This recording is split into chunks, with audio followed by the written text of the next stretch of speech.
Chapter 23 Men of the Hills.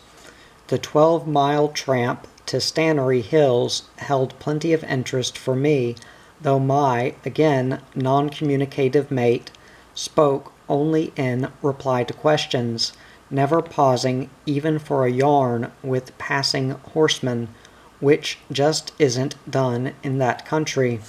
"I bet these blokes have no fleas in their whiskers," I ventured. "Why, because their foliage is so smothered in dust a flea couldn't breathe." "Huh," he grunted. The road was dusty, no wonder, for this was the hottest period of the dry season, and this particular area misses out on the heavy rains and cooler climate of the tableland, while for years past this road had been cut up by the teams and buckboards, ceaselessly pounded by the hooves of an army of horses and pack mules. I really wanted to sulk, but couldn't. The day was bright. Every step was taking me into new scenes. The world was big and wide and smiling. This moody walking machine beside me had done me out of a few glorious days looking around. Irvine Bank, with no other explanation than "come on, we must get moving." To hell with him, I'd come back here again on my own. Meanwhile, I'd just soak in what my eyes could see, and keep my own company, at which very thought he chose to surprise me, a way of his. "You mention you've worked as a rouseabout down south in New South Wales." "Yes, and were promised a learner's pen next shearing season, but you went digging for opals instead." "Yes, sheds you worked at were still using blades, except the last shed, which had just installed the new shearing machines." "Yes, the Wolseley," I answered, wondering what he was coming at. "Ever heard of the Moffat Virtue shearing machine?"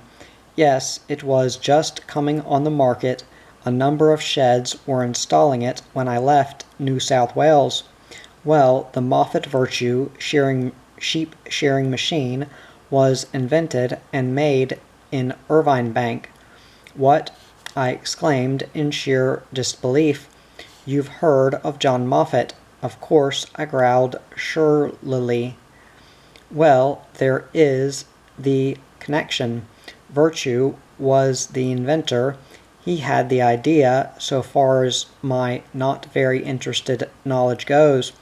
He came to John Moffat, who is interested in just about anything he calls progress. Moffat backed Virtue. They went into partnership. Moffat gave Virtue the use of the Vulcan machine shop and all the help he could. Virtue made and successfully completed the first Moffat Virtue shearing machine in the Vulcan Mine Workshop, Irvine Bank, North Queensland.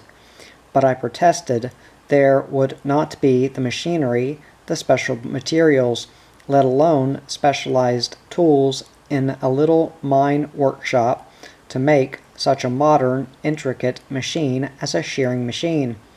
Wouldn't there? You have not seen inside the Vulcan workshop, and the Vulcan is the biggest lode tin mine in Australia, and until 3 years ago anyway, the Vulcan workshop was generally believed to be the most modern machine shop in Queensland, which I would not, simply could not believe in those happy days, not realizing the woeful extent of my own ignorance. However, he strode on, had said all he was going to say. "No," I thought surlily, "I did not see inside the Vulcan nor anywhere else simply because you were in such a dashed hurry to drag me away from the place, and you only spoke just now to shut me up, to give me something to think about. May your fowls never lay eggs." and he had given me plenty to wonder about. To think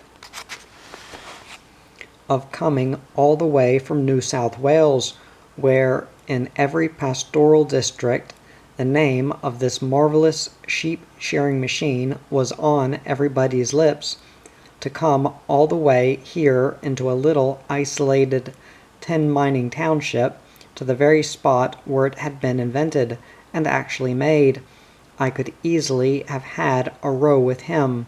Nothing could have dragged me away from Irvine Bank before I had at least ventured to approach John Moffat himself, and asked could I see inside the Vulcan workshop had I known. Yes, he is a strange mate, all right, the grumpy devil, I thought as the old hobnails bit the dust. And why had he not yet tried one dish of dirt, napped one reef upon all this country we had gone over? Why, we might have walked over another Herberton, another Irvine Bank, even another Palmer. The last thought was just too heartbreaking to contemplate.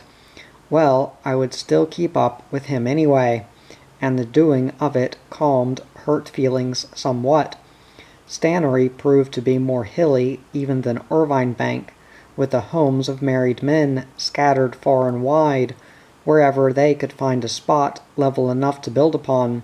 The little township itself clung to Eureka Creek, and now was under a dust haze from the teams of horses and mules, and the lively feet of 1,000 people, brown as sun-baked earth. For this was payday. The place was lively. The stores, the 4 pubs doing a roaring trade, the good-humored crowd on holiday bent, quick and lively, betting as a dogfight broke out, boisterous cheering on of the snarling combatants. Outside Jack and Newell's crowded store, 6 tyke fights broke out in as many minutes. After the silence of the hills, a lively scene like this made me eager to see more, but soon he had me trudging behind him like a disappointed puppy, to the big mine, the Ivanhoe, perched up on a hill overlooking the tram line.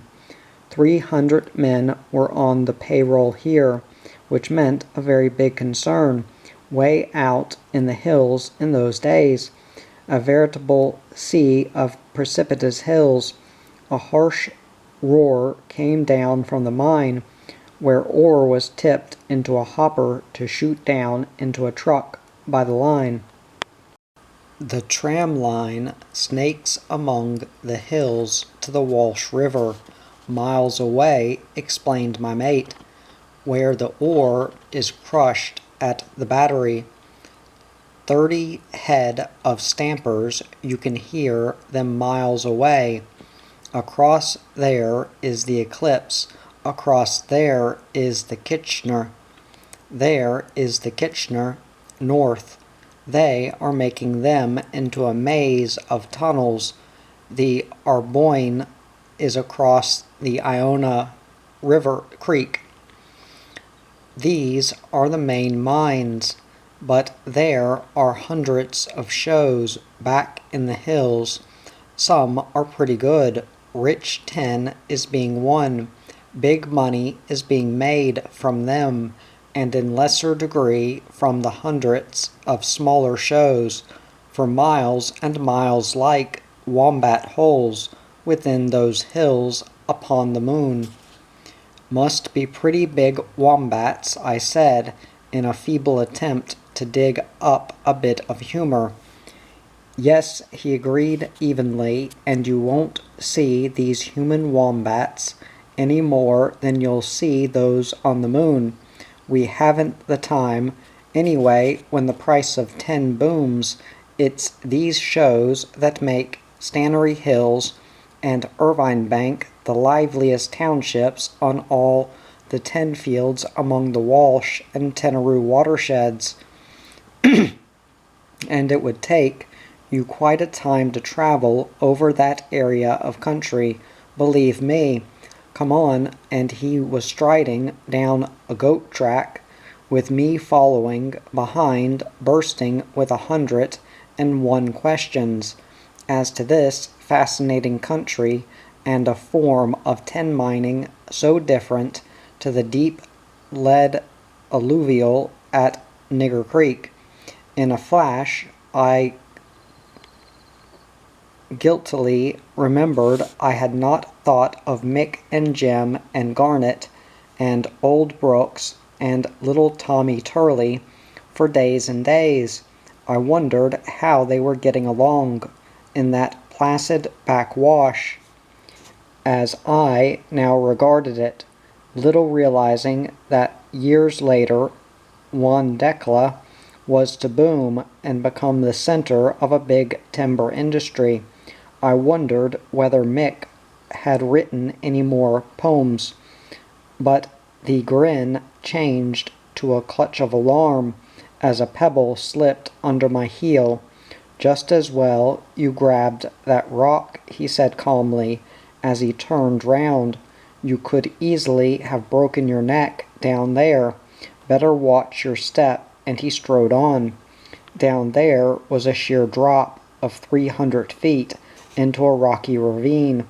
It looked a horribly hard, merciless death trap to pitch headlong down into. All thought of the placid ways of Nigger Creek vanished from a now alert mind. The Arbuin appeared like a landslide away up a steep hillside, a dark tunnel mouth below, busy ants that grew into men as we climbed.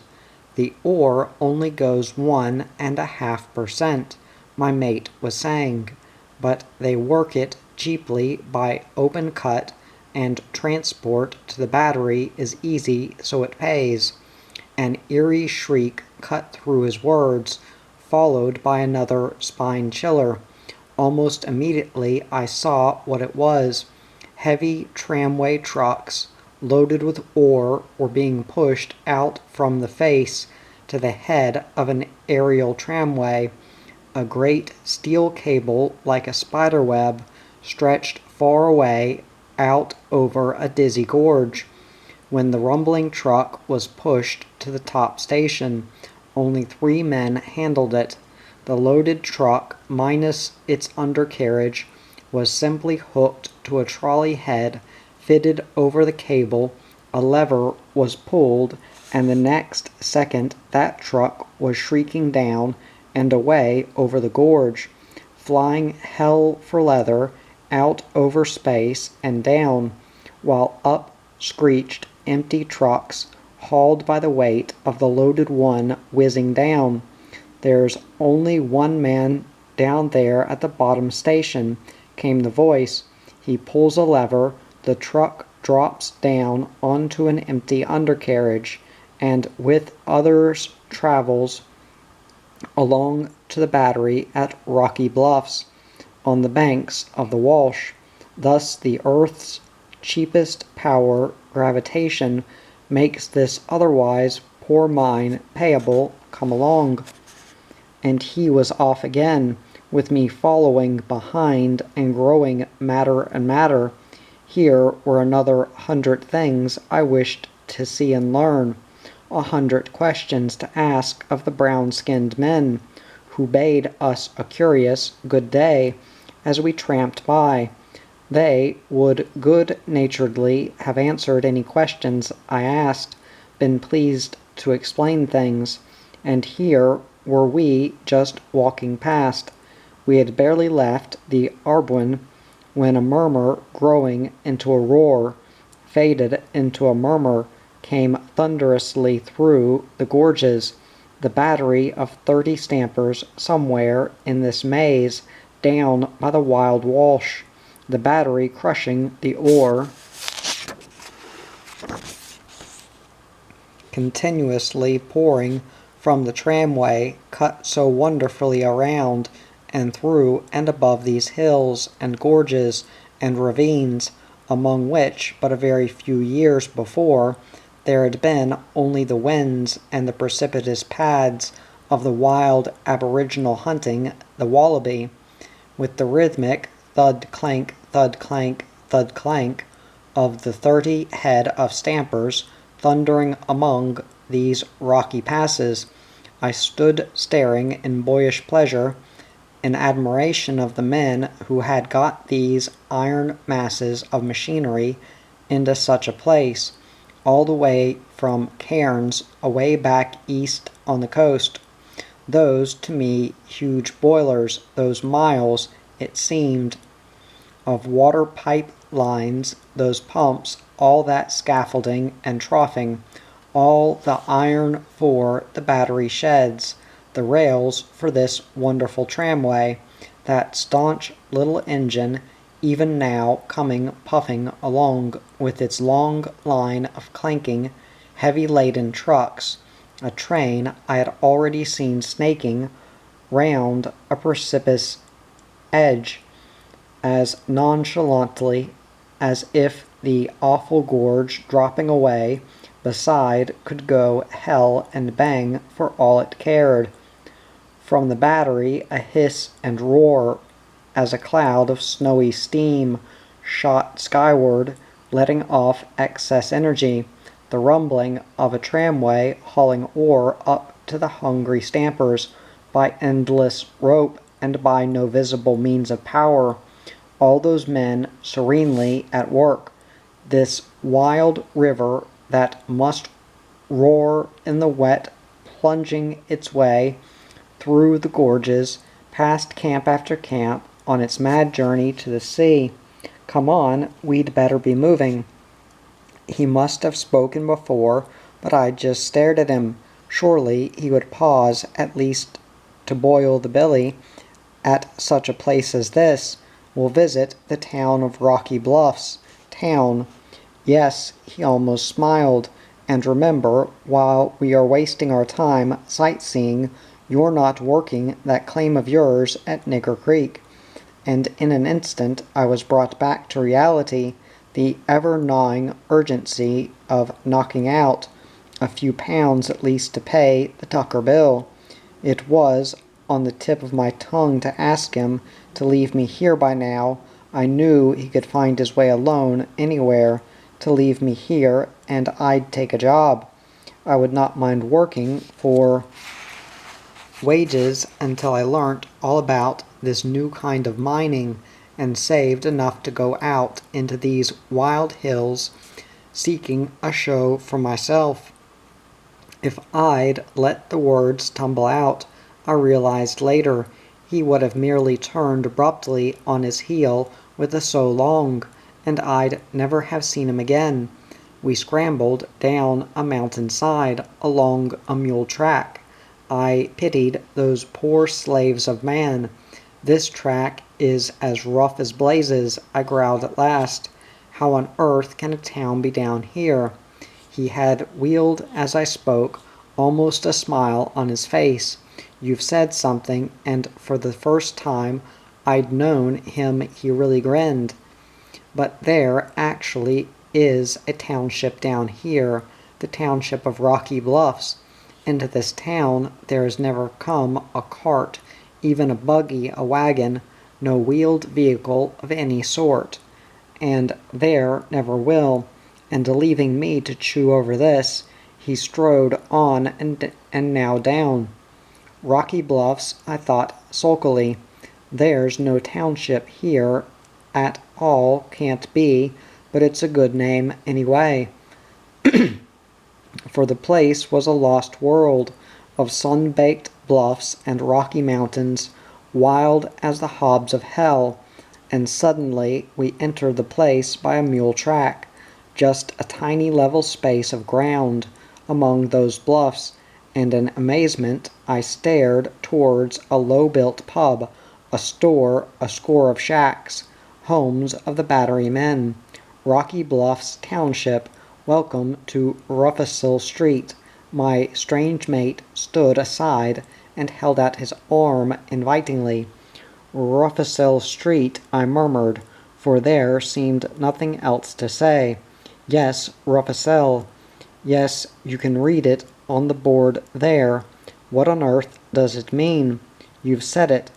Back there, when you nearly went head over heels. Rough as hell street. I laughed and good-humored returned. Come on, he said, and turned on his heel. But aren't you at least going to walk along the street? I protested. Not on your life. You see every bit there is to see. Remember, we are a long way from Nigger Creek now. Silently I followed him. We boiled the billy down by the Walsh all alone. My legs were aching, but I would not have mentioned it for worlds. Soon we were on the move again, and kept on until mid-afternoon. Upon a peak he stopped to sit on a boulder, pulling out his pipe. Thankfully I followed suit. The bush was still and quiet. Far away up on effortless wings, an eagle-hawk soared like a jewel, delicately set in an intense blue sky. In the hushed quietness we seemed as remote from life as the airy bird of prey. He can see us as clearly as we see him, though he only looks the size of a pigeon. There appears to be only he and ourselves in all the world, but at any moment we may hear an echoing blast from men toiling in the hills. I nearly dropped the pipe, staring into those cold grey eyes that now turned to the hills again. You seem to have read my thoughts, I said at last. It's quite easy at times, he replied, but you weren't even looking at me. How do you know? I didn't, and was silent. He lit up, puffed, then, elbow on knee, chin resting on hand, stared away out over distance, motionless as the rock upon which he sat. I followed his gaze out over a sea of range tops, of peaks, of dark gorge and countless ravine. You can see out over near 100 miles of country, he said quietly, if you've got the eyes to see. As we're not as high as the eagle, you'll have to see it in imagination. Away out there, he pointed eastward, over some pretty rough country, is Mullany's Pocket. They call it Garumba now. It's begun to develop, though the first 10 was found by Tom Roberts years ago, long before a track was formed, of course. There's 3 hotels there now, and about 500 men working good 10 in the hills. There's the Dalziel out there, and Boulder, the ballot box. Village blacksmith, a big show too, that John Moffat's crowd runs, and hundreds of smaller shows. Some of the hills are honeycombed with tunnels. Many a king's ransom in 10 has already been gouged out from those hills. The Gilmore group of mines are out there too, the Dolly Gray and Midas and California Creek, a rich alluvial field on its own. For nearly half an hour, easily the longest smoke I'd yet enjoyed, he held me entranced, turning to every point of the compass, describing mining fields and camps near and far. Presently I vaguely realized what a vast district this was, impossible to visualize if a man knew only that handful of townships up on the tableland along the Cairns line. A man could easily spend a lifetime seeking minerals in this district if he wished, and again came that ever-present, unhappy thought, but how can a man move without horses, without the few pounds to buy them to carry his tucker and tools? Come along, we'd better get moving, said the voice. The old hands must have been great bushmen to find their way into all this country," I said as we stood up, "and to find all these scattered fields." "Yes," he answered, "some of the best. Prospectors mostly, and cattlemen. Good men among the timbermen too. They had to be good. But one man was the Great Pathfinder. One man's tracks opened up sugarlands and timberlands and mineral fields. Christy Palmerston was the greatest bushman of all time, and he was striding away down the spur. Thus did I gain the first inkling that my strange mate worshipped the deeds of that elusive character, Christy Palmerston." Chapter 24. The Thought Reader. That night we camped yet again beside the shelter of a gigantic rock, like wallabies in the grass. I thought morosely, "There's one out there now." Startled, I wondered whether I had really heard the voice. "Do you hear him?" I asked hesitantly, then added, "or smell him?" "Both," he replied quietly, "and see him also. He's been poking about down there for quite a while." I could hear, see nothing but the mysterious shapes of the night. "You must have the eyes of an owl," I declared. "Infinitely better, for I can see clearly and a long distance by day. However, the owl beats me by night. There he goes, away down there by that clump of granite." Thud, thud, silence, thud, thud, thud. Distinctly now I could hear a wallaby, leisurely hopping his way out of our lives.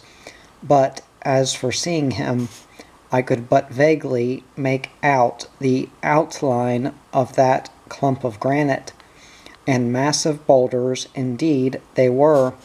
"You must have marvelous night sight all the same," I said enviously, and settled back on the blanket. "Reasonably so.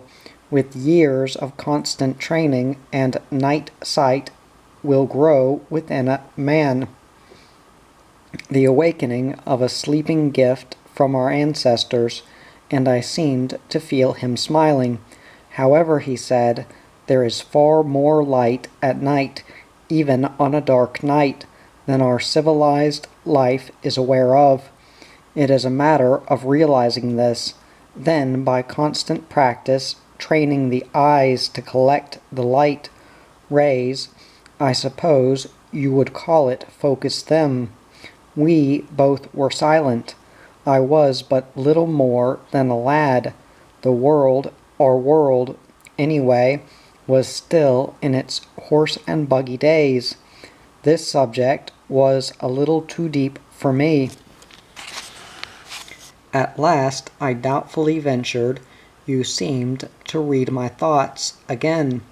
For the second time I heard him laugh, a soft laugh, up at the stars. "The Wallaby Thoughts. Yes, but you're not bewitched," he quietly reassured me. "It's really simple, because it's natural, but only of course at times, when the necessary conditions are perfect. After all, I know quite a lot about you, far more than you realize, but quite naturally so. I love the bush, so do you. Animals, trees, birds, hills, plains, rivers, minerals.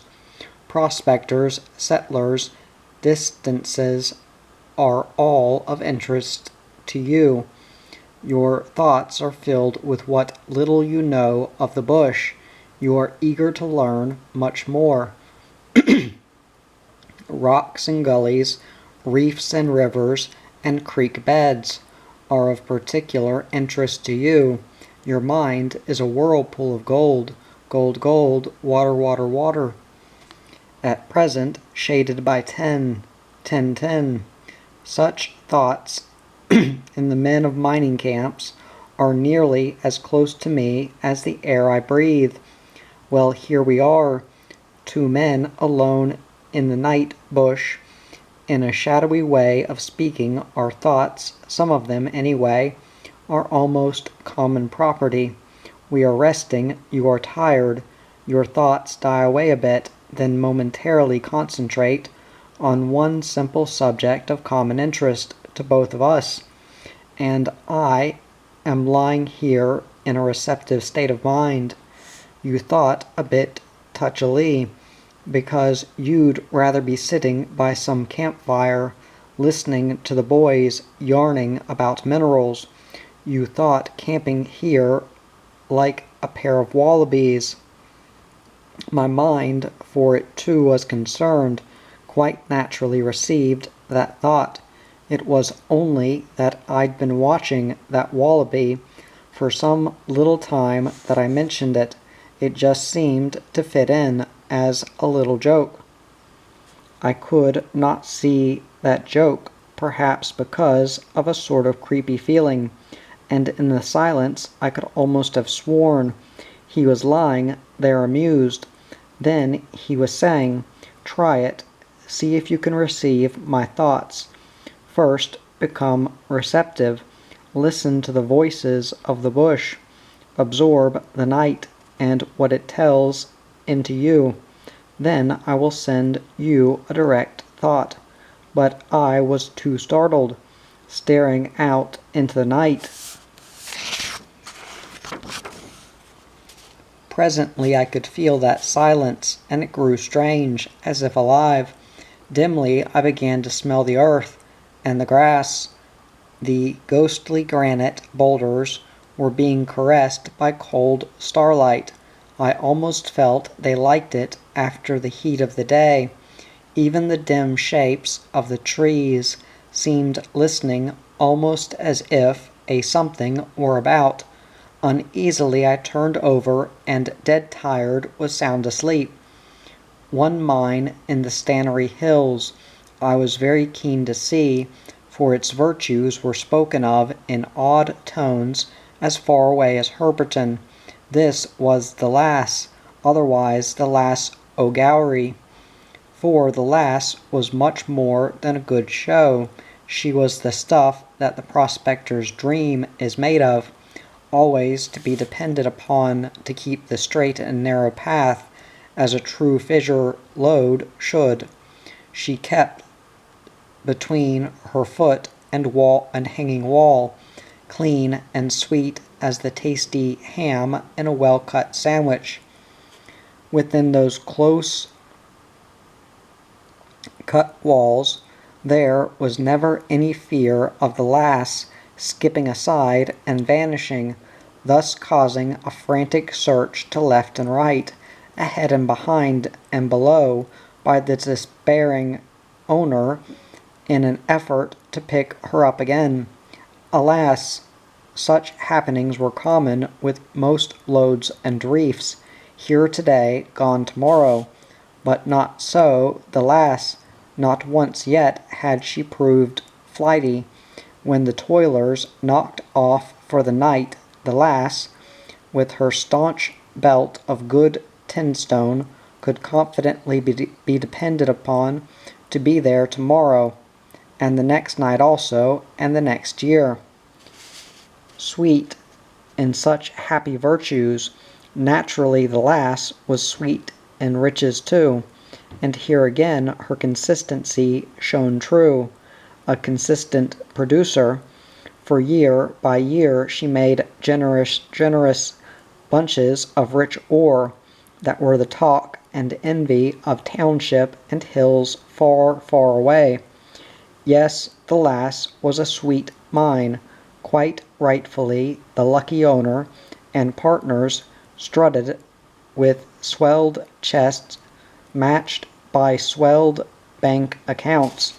No wonder the lass was the pride and favorite of all the Stannery Hills. In wandering years I was occasionally to meet with a favorite mine, a mine esteemed by an entire district. I was already familiar with one, the big mine of Broken Hill, and with sweet claims on the White Cliffs, Opal Fields, and on Lightning Ridge. The little Lass O'Gowery in far-away Stannery Hills was only a tiny miniature of a mine, of course, compared to the big mine of the Silver City. I did not realize it then, maybe lots of Australians hardly do now, but the big mine of Broken Hill, with its ramifications, was to play its part, and a big part, in the destiny of our nation. My ever-restless mate tolerantly gave me time to browse about the Lass, possibly because his queer nature admired something nearly perfect in nature, I don't know. He was to grow ever more of a puzzle to me. Anyway, I spent fascinating hours exploring, my many questions being welcomed by the miners, who quite obviously found pleasure in working on the Lass. I hardly knew when I was aboard the train, for my mind was still full of the Lass, and how I would just love to find such another one. But there we were, rattling along behind the cheeky little puffing Jenny of the Stannery Hills Mines and Tramway Company, quite unaware how and why I was aboard, unaware of whither I was bound. Nor did I care, for this was a hilarious experience to a lad as we rattled round precipitous curves and puffed along the edge of gorge after gorge, with wild bush towering to left and right, in whose depths and heights I wondered how many lasses O'Gowery might lay hidden. No fine, big, roomy carriages on this railway. The funny little engine, the track itself, would have disdained such. These carriages were affectionately called dog boxes by the boys. One grizzled old-timer squatting beside me, pocket-knife in hand, contemplatively rolling plug tobacco between horny palms, amiably advised me, "Better keep your head inside that when they call a winder, young feller, else you'll get it knocked orf goin' around them bends, and hang orn like grim death when we're jerkin' around them gorges, or you're liable to be thrown right out and over. And this train don't stop for corpses. Wouldn't be no use lookin' anyway. Oncet a bloke went out over there, no one could climb down after him anyways." "That's true enough," I admitted, for just then we were skirting the extreme edge of a hair-raising precipice. "Unroll your swag and spread it on their seat," he advised kindly. "No man can sit comfortable on these seats until he's grown corns on his arse like a mule's hoof."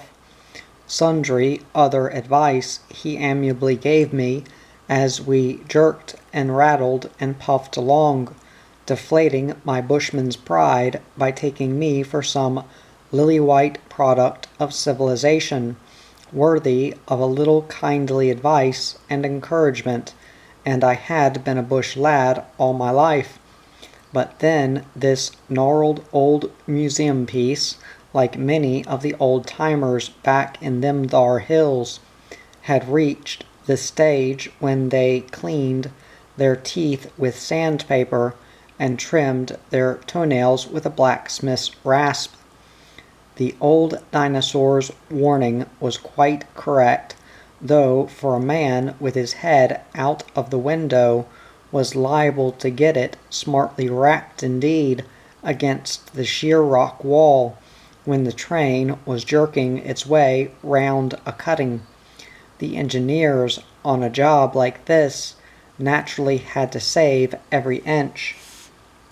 I wondered how the funny, swaying little trucks did not smash again and again against those rock walls. Just once, with long, wheezy groans, terrific clankings, and clouds of steam, we came to a groaning stop, to my joyful interest, for automatically all hands began climbing out, then warily clinging by the side of the trucks. We strolled up to the puffing, waiting engine.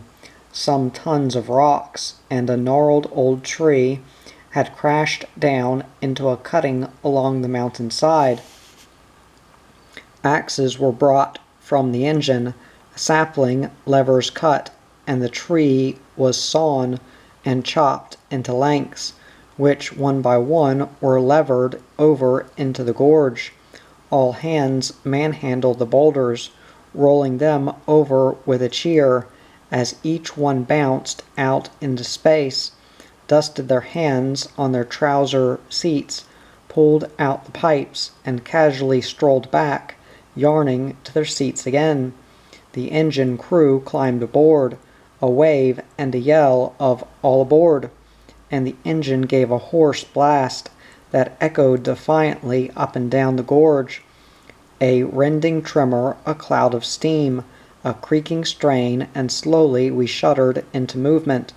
A few hoarse, energetic puffs, and we were smartly on our way again. A wonderful piece of engineering work, that miniature railway, as were others built by various mining companies among the maze of ranges just here giving way to less interesting, flatter country. "What is that big peak sticking up away ahead?" I asked. "Boonmoo, the aboriginals call it," my mate answered. "It means the jump up." "It certainly jumps up." "Yes, from that summit on a clear day you can see away out over 100 miles of country. It is a pinnacle of alum." "Alum," I said doubtfully. "Yes, you don't believe me again," he replied calmly. "You've seen alum used in the kitchen at home." "Yes, well, then alum is a rock, and Boonmoo is a pinnacle of alum, believe it or not. What else is there besides alum?" "Not much," he replied indifferently. "Just a little bush pub. When last I was there it was kept by Bill Jackson. I suppose he's still there if no one has killed him." "Why should they?" "Oh, he's a notorious joker. He'd rather enjoy a good joke than a good feed any day. If a traveler is a bit timid about snakes, he'll quite likely wake up to find a big carpet snake slumbering in his bed. Harmless, of course, but hardly a welcome bedmate, and not the only pet of old Bill's either. Wild things seem to like him. If a new chum is scared of wild aboriginals, he may be attacked by painted, naked, screaming savages. The tame abos love that joke. Old Bill gives them a stick of nigger twist tobacco each, and I've no doubt a bottle of what he calls rum. They wish he'd spend all his time playing jokes. However, as with many jokes, there can be an element of danger, just a chance that in a joke like that some nervous traveler might shoot one of those charging warriors. That could happen," I grinned. "This old publican must be a character." "He is," he replied shortly. "He's a decent enough old roughneck if it wasn't for his lunatic jokes. However, he's always been willing to give a down and out a helping hand." Something in his tone warned me that he might have been one victim of the old publicans. This man would not take kindly to a practical joke. Suddenly I knew I'd never put a billy goat into his bed, as I had into old Mick's. It was only when we came clattering into Boonmoo, the junction with the Chillago Tramway, that I realized our walkabout was ended, with a little chill too, for my hobnail boots were definitely worn out beyond all repair, and it might cost as much as 7s6d to buy another pair. At Mariba, we boarded the Cairns Herberton train, which was in no great hurry, nor was I, but at last we came puffing up into the hills of Herberton, which then was the end of the line and meant I had to stroll out and continue per Shank's pony. By the little station he turned to me and casually said, "Oh well, so long, we'll be seeing you," and with a half-nod turned and quietly strode away in the direction I knew of the dry river.